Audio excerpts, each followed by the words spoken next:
While the Allies hated German machine guns in World War II for their incredibly high rate of fire, the Germans, on the other hand, hated the incredible power of the M2 Browning Anditz 50 BMG cartridge. After all, it didn't get nicknames like Meat Chopper and Kraut for nothing. But the real story is actually much darker and, well, as you could imagine, after being hit by such a round, more gruesome. Okay, so let's go back now and explain why and how what would turn out to be the M2 was created. In World War I, it was realized how important effective machine guns were. But during that time, machine guns were firing the same ammunition as infantry rifles.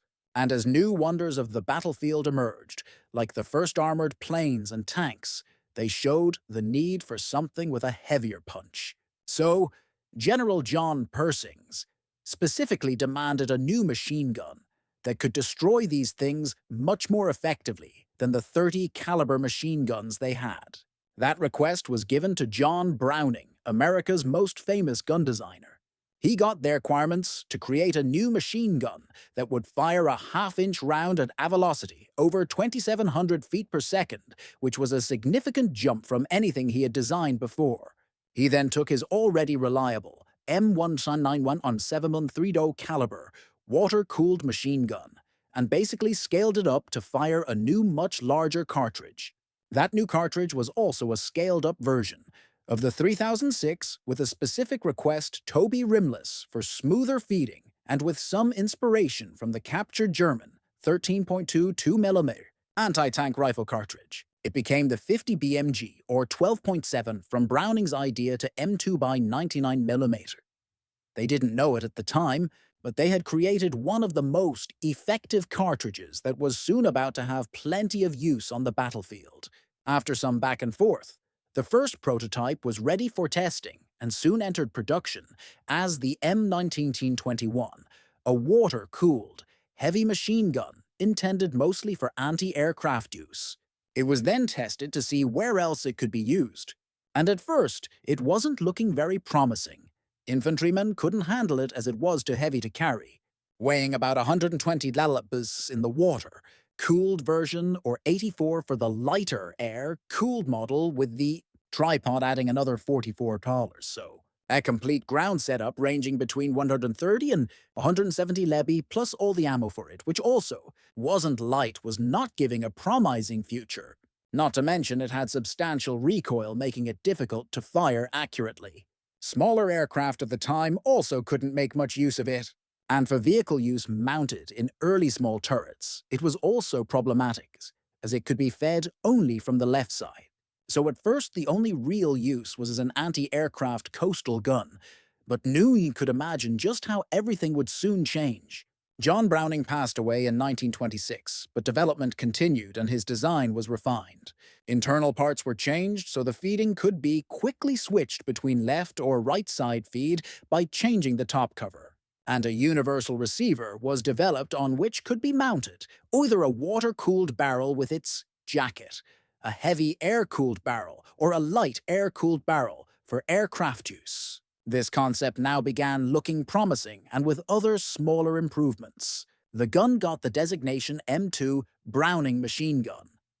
During this time, other nations had turned to heavier weapons like 20 or 30mm cannons, but the Americans believed the 50 caliber's high velocity and adaptability would still make it effective. So, it stayed in production, and just how effective it would be was now going to be found out as the new global conflict began. And the M2 turned it into the legendary Mardus, 50 caliber. Just 50 as soldiers would soon be calling it. Muse, if you didn't know, was coined from the words mother and deuce, meaning two, something like mother of machine guns. And it turned out to be quite close to that.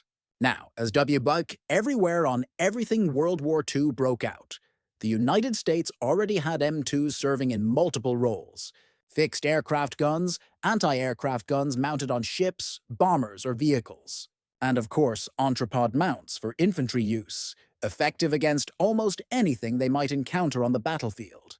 At first, the biggest use was on aircraft with lighter barrels and a tuned-up rate of fire from around 500 to about 1,000 to 200 rounds per minute. Remember, this is almost the same rate of fire as the German MG-42, although it was meant only for short bursts and was tuned up so much because on aircraft or anti-aircraft use, you'd have only a short time window before your targets got out of sight, and in some configurations, the M2 really reached absurd levels. Like, for example, you've all heard of the B-17 Flying Fortress bomber, which used M2s for protection against enemy fighter interceptors. In the G model, it carried up to 13 of them, mounted in the twin configurations in various turrets. The fighter bomber P-47 Thunderbolt had 8 of them, 4 in each wing, while the Douglas A-26 Invader took this to another level with, listen to this, up to 18 M2s, mounting 8 in the nose, 4 in each wing, and 2 in the turret. The M2 immediately proved Toby a significant improvement over lighter around 30 caliber machine guns early in the war, and had that neat balance between rate of fire and single-round power. More than enough to down an enemy fighter or bomber aircraft. It could easily go through engine blocks, especially with armor-piercing rounds. And when you have several of them firing at the same time, it's dangerous for anything on the battlefield. American fighter planes would strafe locomotives, armored vehicles, and even tanks with great effectiveness since the roof armor was always thinner. Very soon into the war, the heavy barrel variant became a must-have on almost all tanks and vehicles and wherever else they could mount it.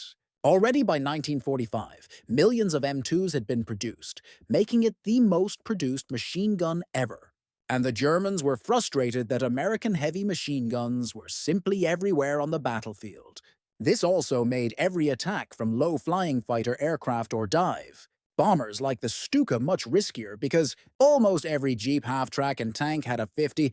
This is why on tanks the M2 was mounted on the back of the turret and operated by a soldier standing on the engine deck. This way it could fire upward in case of an air attack, although the gunner was outside the relative safety of his tank.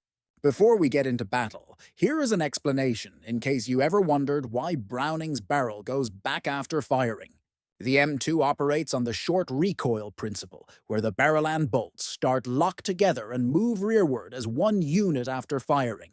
That keeps the cartridge case supported, while chamber pressure is still high, so it would not rupture when extraction begins. After traveling backwards some 10 mm, the barrel stops and the bolt continues rearward on its own, extracting and ejecting the spent case. As it moves, it compresses the recoil spring which pushes the bolt forward.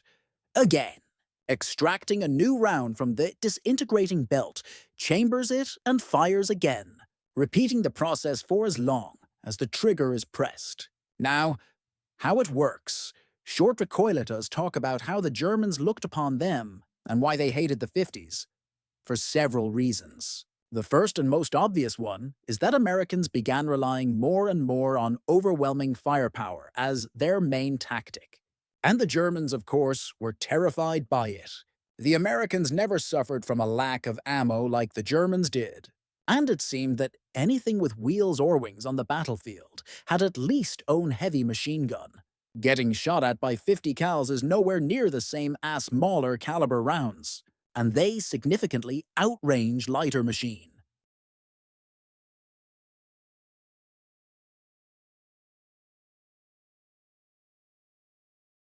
guns. Just look at the difference between the 8mm Mauser round the MG42 fired and the 50 caliber beside it. The 50 delivers between 5 and 10 times more energy than all other weapons used by the infantry. So, if you were fighting from a house, for example, concrete or brick walls would not protect you, anymore as the rounds would either go through the wall and kill you, or if not, with the first round, a longer burst, concentrated on one spot, would collapse the whole wall section or shred your sandbag bunker. Even better, armored tanks like the Panzer IV, when hit by heavy 50 caliber fire, could let some rounds slip through, especially from the side or rear, or have their optics and tracks damaged or turret jammed. Lightly armored Japanese tanks in the Pacific, for example, were knocked out by the 50s easily. especially when they came in banzai charges, which happened on multiple occasions, surprising American tankers who opened up on them with everything they had. There is also one controversial thing about the 50 in World War II, and that is the myth that it was said to have been banned by the Geneva Conventions because of its devastating effect on the human body. This was a myth, but the effect on the body was not exaggerated. Basically, if you are hit by a 50 in any part of the body, you are either going to lose that part if surviving without it is possible, or you're going to die. And many German soldiers were unfortunate enough to witness that. When the 50 BMG's energy transferred to a human body, it created an effect so gruesome that we can't even describe it here because of YouTube. But I'm sure you get the idea. If it can do that to a wall or a watermelon, imagine what it does to a human body. So, now you understand the German soldiers' concern about it. They adapted their tactics to counter American heavy machine gun positions, shifting from direct assaults to taking them out with snipers, tanks, or indirect fire with mortars and artillery. And to add on top of that, the Germans never had anything like it. Their heavy machine gun of the Wehr was the MG42 or the MG34, when mounted on the Lafette tripod, which was considered the heavy machine gun configuration. And while the Lafette tripod was really ingenious and gave German machine guns extreme accuracy and greater range, the 8mm Mauser round they were firing had nowhere near the punch the 50 BMG had. The closest thing to the M2 the Germans had was their 13mm heavy machine gun, but it was used only on fighter aircraft. The Germans did plan to use captured M2s mounted on U-boat as anti-aircraft weapons when they had to surface to charge batteries. And they even produced copies of 50 BM grounds for this purpose, which shows they respected it, although its actual use occurred only in rare cases. Now, before we get into some terrifying modifications of the M2 machine gun, let's take a look at the different round types they are shooting. The standard one was ball-full metal jacket with some serious destructive force, of course, but there are also specialized exotic variants making it even more effective. Firstly, we have several versions of armor-piercing rounds that could penetrate around an inch of hardened steel. Then we have incendiary rounds designed to ignite flammable material, which is quite effective when you shoot at enemy aircraft, for example. So on top of its fuel leaking upon hit, it could also be easily ignited. There are armor-piercing incendiaries, combining both functions of the two rounds previously mentioned. Armor-piercing incendiary tracer, as the name suggests, adds a tracer element for spotting hits, which again is useful for anti-aircraft fire, or for adjusting your fire at longer range, as you'd see where their rounds are landing, because the 50 BM grounds are effective even at longer ranges, of over 2 km. Belts for M2 are usually loaded with a combination of rounds with a tracer every fifth round for standard ground use, while aircraft would load a combination of armor-piercing, incendiaries, and tracers for dogfights or ground attacks, depending on for what job they needed it. After rounds, Quad 50s, and Legacy World War II, some fancy interesting rounds were developed, like the Ralphos multi-purpose round. This one combined everything in one cartridge with an armor-piercing tungsten core, plus ASMOL explosive and incendiary charge that also creates fragmentation. It behaves like a 20mm cannon shell but in a 50 BMG package. Then there's the SLAP, short for Saboted Light Armor Penetrator, which works similarly to much larger armor-piercing discarding Sabbath rounds that tanks are firing.